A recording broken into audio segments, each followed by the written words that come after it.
Hi friends, welcome to my channel. Gagan భూమి room నుండి దజ్జాగా బయటికి వస్తూ ఒళ్ళు విరుచుకుంటూ ఉండగా శరత్ చంద్ర గగన్కి ఎదురు వెళ్ళి, ఏంట్రా అత్తారింటికి వచ్చినట్టు ఇల్లంతా కలియదిరుగుతున్నావు అని అంటూ ఉండగా గగన్ మాత్రం యాటిట్యూడ్గా చూస్తూ ఉంటాడు శరత్ చంద్రని.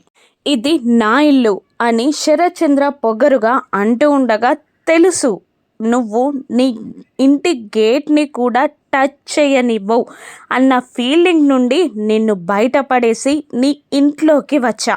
నువ్వు నన్ను భూమిని గుళ్ళో విడదీసి భూమిని లాక్కొచ్చావు. భూమి కోసం నేను ఇక్కడి దాకా వచ్చా అని గగన్ అంటూ ఉండగా శరత్ చంద్ర, అవును నాకు తెలుసు నువ్వు భూమి కోసమే ఇక్కడి దాకా వచ్చావని అని శరత్ చంద్ర అంటుండగా, అవును నిజంగానే నేను భూమి కోసమే ఇక్కడి దాకా వచ్చా.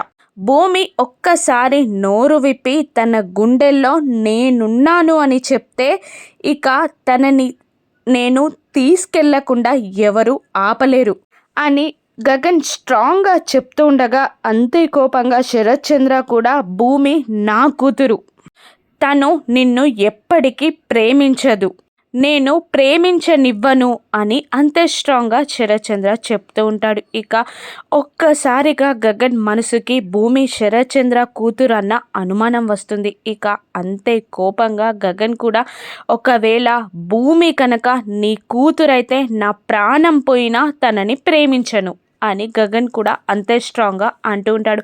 ఆ ఇద్దరి మాటలు విని భూమి ఏడుస్తూ ఉండిపోతుంది. ఇక నిజం తెలిసాక వీళ్ళిద్దరి పరిస్థితి ఏంటి, వీళ్ళిద్దరి మనుషుల్లో భూమి పరిస్థితి ఏంటి, రానున్న ఎపిసోడ్స్లో చూద్దాం. Thank you for watching.